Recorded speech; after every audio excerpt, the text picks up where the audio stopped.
What's going on, guys? It's your boy Lethal, and today we're back with another video. We're going to be talking about store farming guides for new players. My suggestions for farming are going to be based on unlocking legendary characters that are going to help you progress your account to the next level and make you just, an overall more powerful player.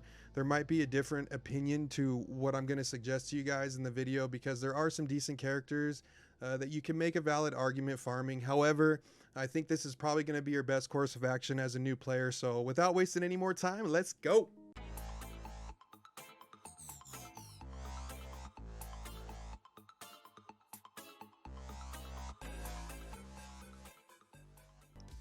All right, what's going on, you guys? So today we are going to be talking about store farming for new players. So basically, we're going to start with the regular store, talking about stuff to farm in the regular store. Make sure you're farming all the gear you need. Usually there's going to be a green dot in the corner, in the top right hand corner. Here, let me see if I can, here we go. And basically what that's going to let you know is that you have characters that need this gear, as you can see here, and it'll show you all the different characters that need this piece. And so those are usually going to be the gear pieces that you're going to want to stick to. Now, if you don't have any characters that don't need the piece, like you have a piece of gear that doesn't have the green a dot on it, like this piece right here, should you not farm it? And the answer is not necessarily. It doesn't necessarily mean don't farm it. It just means, do it if you're able, if you have the resources. Gear hoarding's okay to a certain extent, and then you won't need to hoard it. It'll pretty much come naturally. But if you're like, oh, I got a bunch of this gear, of this other gear that I need already, but I don't have any of this gear, that could definitely be a good reason to want to, start farming it, which is which is fine. A note though that I wanted to bring up to new players, especially in this store. I know that you guys are going to see characters like this in the regular store for 450 cores for 5 shards. It's not a good deal. 450 cores is about $5 worth of cores. Cores are the most valuable currency in the game. So that's definitely not a route you want to go, is farming characters out of the store like this. You'll be able to find these characters, especially these characters. You'll be able to find them and farm them in other ways, particularly Ghost through, I believe, the War Store. And then Nebula, I believe Nebula is a node farm on the Heroes campaign. So it's not hard to find these characters. And you might see big whales buy new characters that are only in the store like this. Like, for example, Moondragon came out. She was in the regular store. She was 800 cores, and this was the only way you could farm her. And if you wanted to have her way before everybody else, that was the way you had to unlock her, and people were spending a lot of money on cores to unlock her that way. But I definitely wouldn't recommend it unless you have the money to be able to do it. Now, as far as orbs go and opening orbs, hoarding orbs shouldn't really be a problem for you because you're going to need the gear and resources. So opening them is going to be your best bet. That's what I would be doing as a new player. If you find yourself with a comfortable cushion of gold orbs, or I'm sorry, of gold, like 5 to 10 million gold that you have in your reserve as a new player, then hoarding gold orbs is okay. You can hoard the gold orbs. They're actually good for a process called seed theory. Look out for a video that I'm going to be doing on that if you're curious about what it is and how it works. Moving on, we're going to be talking about the Blitz Store and characters that are good to be farming out of the Blitz Store. So my recommendation on this list is farming these characters up to 5 stars. After that point, yeah, I really wouldn't worry about it. Farming a character to 6 and 7 stars can be a daunting process. 6 stars is 200 shards, 7 stars is 300 shards. So it's quite a long process getting the characters to that point. So if you get them to 5 stars, and usually that's what's required for a legendary unlock, I would just move on after that to the next character. So the first person that I have on my list, she's right at the top right here, is Domino. And the reason is not necessarily because of how good of a character she is, but more so because she's required for Dr. Octopus. And Doc Ock, he is well, I wouldn't say one of the best, but he is definitely a really, really good legendary character. Yeah, maybe one of the best. He a lot of people still use him.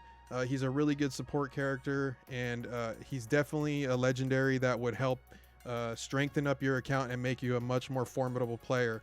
The next one is going to be Electro and Rhino. You're going to need the two of them for Invisible Woman and Shuri. So both of those characters you can use to unlock either one of those characters, Invisible Woman or Shuri. Toad, he, along with any of the other Brotherhood characters and mutant characters, are going to be required for Magneto. And now, so Gamora, okay, a lot of people might, argue with me, oh dude, what about Gamora though? Okay, so the reason people are going to say Gamora is because she is the heavy attacker on the Infinity Watch team. She has really, really strong attacks, and she also has a mechanic that's called Empowered. And when you bring her onto the field, without, let's say you don't have any of the other Infinity Watch characters, she will have charges above her head. And when her charges run out, she will become empowered, and she'll become even more powerful of a character. She also resurrects, so when she dies, she comes back to life one more time before, I believe with quarter or half health, before she actually dies off for the last time. She is also required for Star-Lord, so you could make an argument why you want to farm her first. That wouldn't be a bad idea, but I put her last on my list just because she's I would say that she's good as a character, but if you're farming her for a legendary, Star-Lord isn't the legendary you necessarily want to be going for. He's gonna be okay for you in the beginning, because I know a lot of people like Star-Lord, but as far as later on in the game goes, you're gonna be using him less and less and less, to the point where, like, for example, me, I'd never use him. I never use Star-Lord. I never use the Guardians of the Galaxy. They're in need of a desperate rework or new characters. And so just something that I would keep in mind when, wanting to farm Gamora and these other characters that are in the Blitz Store. And then, so some of the other characters that I have written down are Strife, Misty White Tiger, Luke Cage, OG Spider-Man, and Miles, and then Ravager Boomer. And you can do those pretty much in any order you want. Strife he's the Marauders tank. He just got reworked along with two of the other members, and that team also just got Madeline Pryor. And so they're a really badass team now. So definitely a consideration to farm. OG Spider-Man and Miles, they go on the Web Warriors.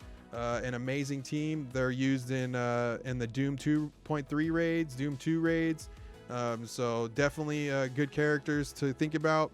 White Tiger, she's a very strong individual character. She also goes on the Shadowlands. I brought her into DD4. She really helped me out. She was really, really strong. She did a lot of work. She's pretty good. And then you have Misty and Luke. They go on Heroes for Hire. Another one of the best war defense teams in the game.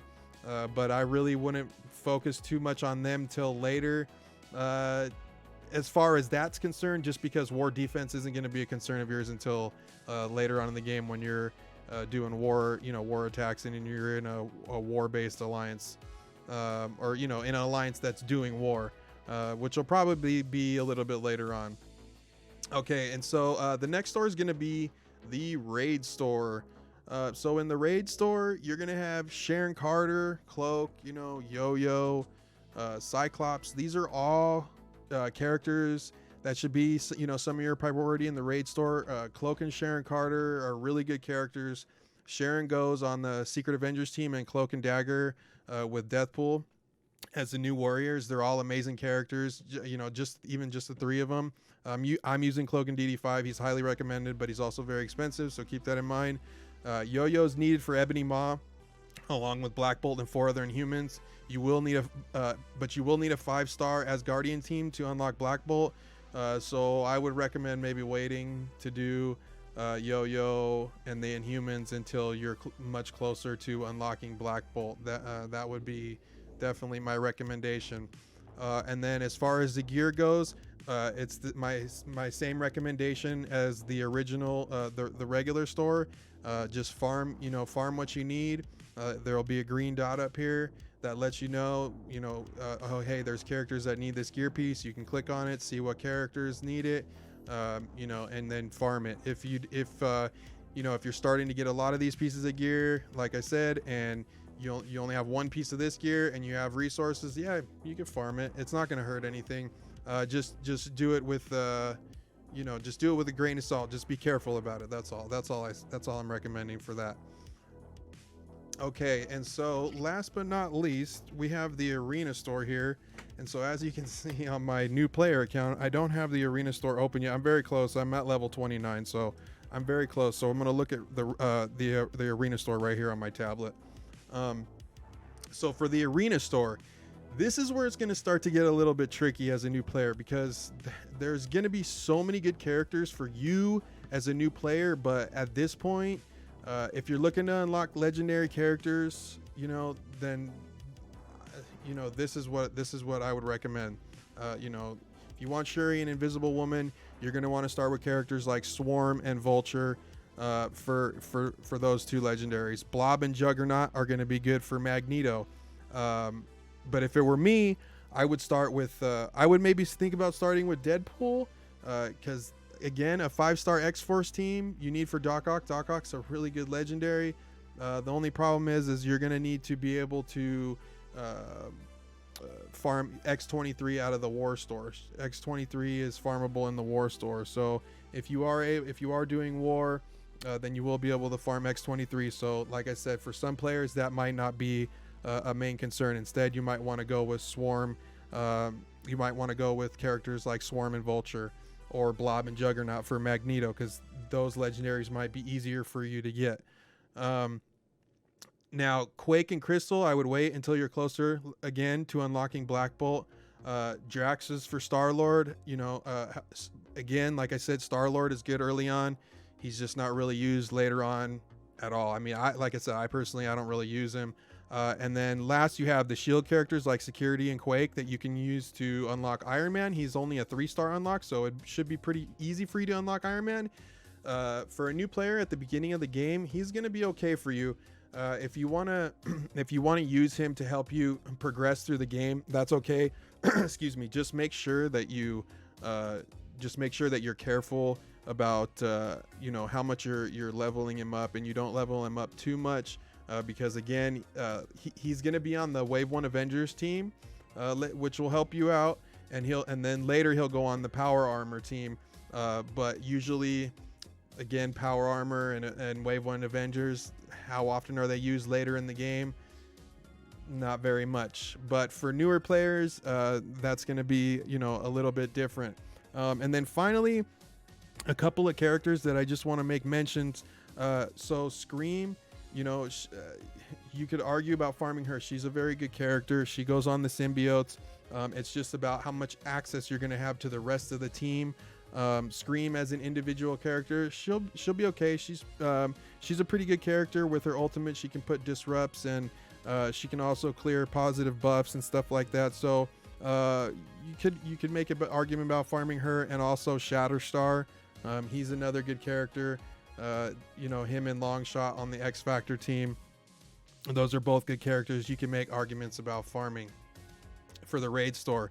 And it's only characters in the raid store that you can farm. There's no gear in the arena store that you can farm. There's no gear, or just training mats. So if you're ever low on training mats, you can start farming training mats as well. 20 for 500 arena credits isn't really a good deal. It should be more like 250 arena credits for 20 T3 training or L3 training mats. But as a newer player, 20 L3 training mats might get a character leveled up for you, to where you need him to get, and if you don't have enough, so that might help you out. Okay, and so finally is the War Store. And wars are going to come later as you progress into the game. Pretty much everything in the War Store is going to be valuable for you when you do get to the War Store and you are in an alliance that's doing wars. X23, Bishop, Mariah Hill, they're all good characters. And then gear, try not to spend your war credits on purple gear. It really is a waste. I know And I know when you get to a certain point, you're not going to think so, because I was at that point where I was like, no, I need purple gear though, and there it is right there. And but really, it is a waste. You'll start to see that later on as you progress through the game. Try to use it for gold uniques and mini uniques and teal gear, obviously, but don't worry about that at all. Not till you're level 14, bringing your characters to gear tier 14 and 15. Don't even worry about teal gear. I wouldn't, anyways.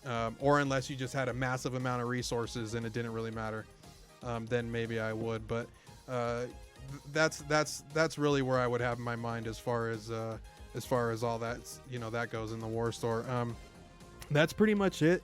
Like I said, all the characters in the war store are going to be pretty valuable too. X23, she's required for Doc Ock, so there's your third your third character for Doc Ock. So I would definitely try to get into alliance that is doing wars. That'll really help your account progress even further, because you'll be able to be farming stuff that a lot of players might not be able to be farming because they're not in an alliance that's doing wars. So so that's pretty much it. Just a little quick overview of what I think new players would best be benefiting and focusing on their time farming, and how they could best utilize farming resources and stuff like that as a new player. It'll all be very precious, so keep that in mind when spending what it is you want and what it's the smartest thing to do. Oh, I like this character. Yeah, but what should you be doing? It'll vary depending on where you are in the game and how fast you're progressing, and of course, if you're spending money, that's always going to be a factor, which I do have a video about for you guys. I'll post I'll have a pop up in the video for about new players and spending money. So check it out. Drop a like, drop a sub, and thanks you guys. I will see you next time.